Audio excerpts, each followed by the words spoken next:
Well, hey everybody, and welcome to this midweek review with Mr. John. I'm Mr. John, and tomorrow is the day. Tomorrow, I'm so excited. No, it's not Christmas. I am not a Christmas guy as much as I am a Thanksgiving guy.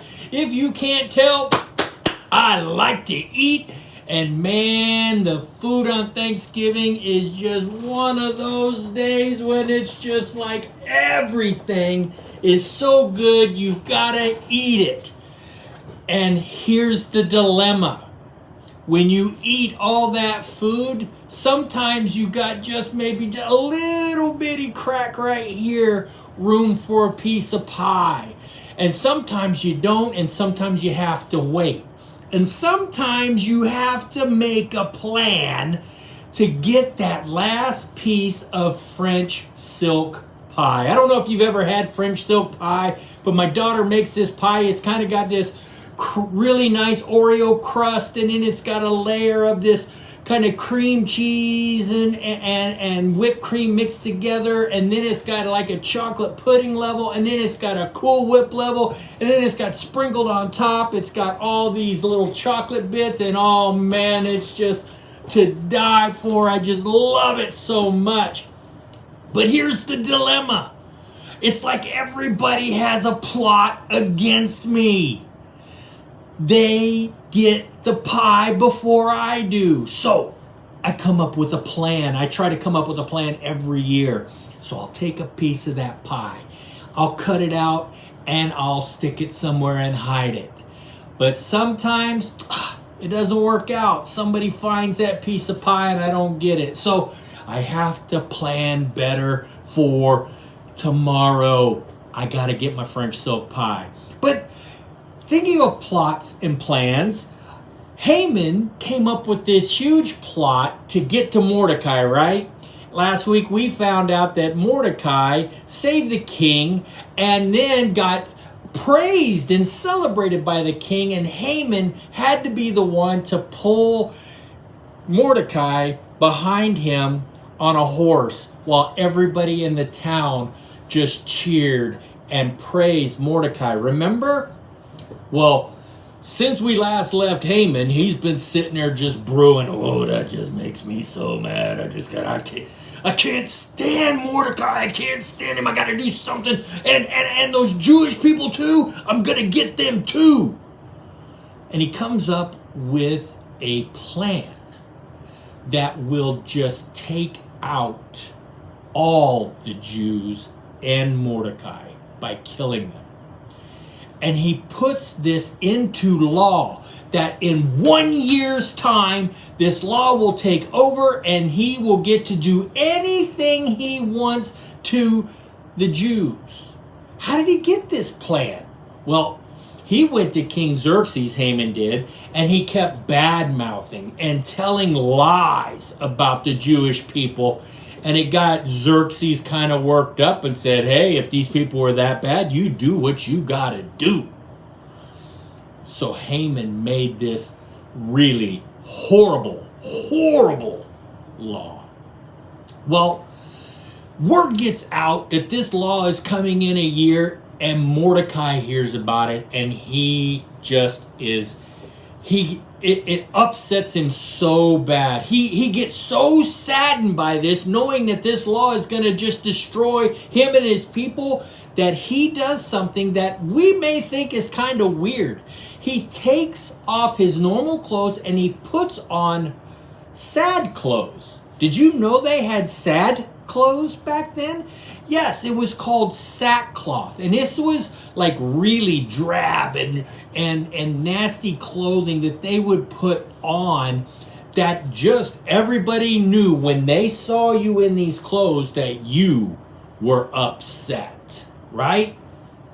So Mordecai is going around and he is like all upset, wearing his sackcloth, and the people around him who know him and Queen Esther see it.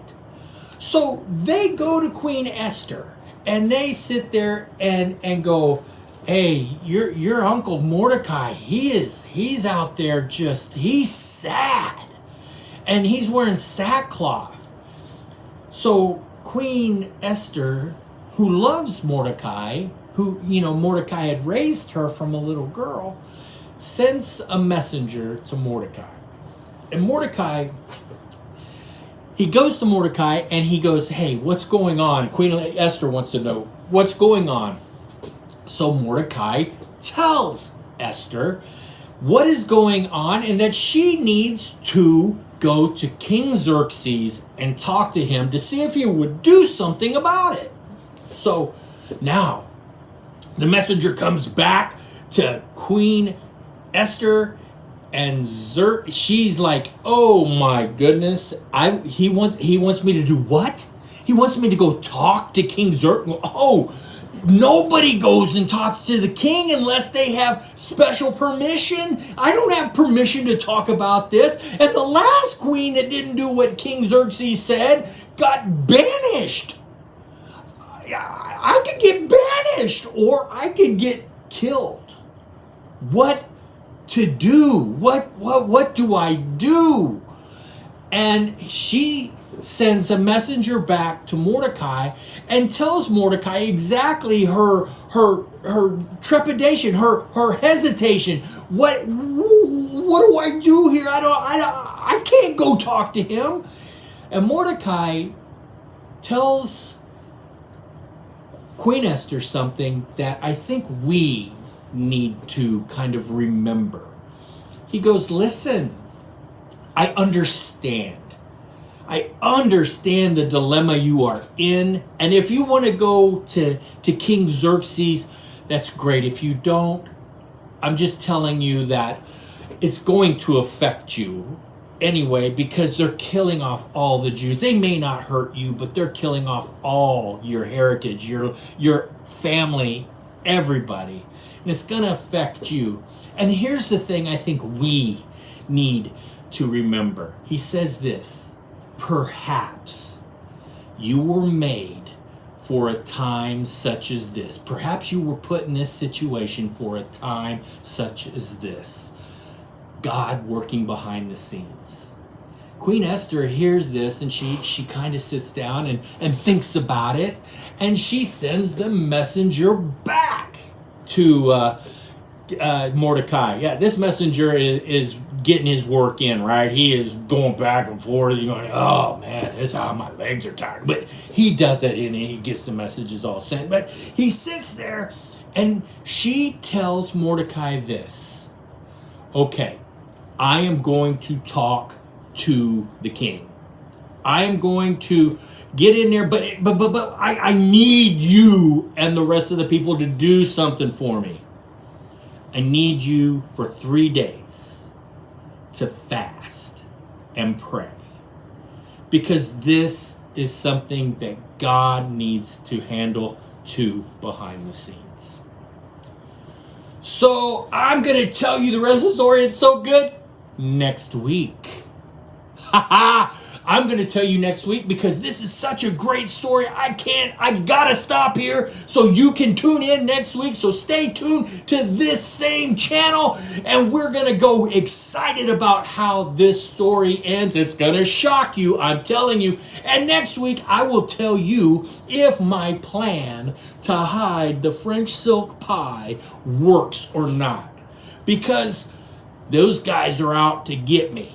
They don't want me to have my favorite pie on Thanksgiving. And that's the way I feel about it. But we'll see what happens, all right? Verse is coming up next. I hope you have a great Thanksgiving. I hope you get the best piece of turkey or the best piece of ham.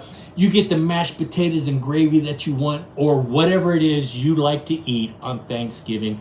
But no, it's not about the food on the plate. We're thankful for all that. But I want you to look up from your food and look at your family and think about how blessed you truly are. And if you get the opportunity, hey, you might even help with the blessing. See you next week. We will continue our story. Goodbye. For it is God who works in you to will and to act in order to fulfill his good purpose. Philippians 2:13.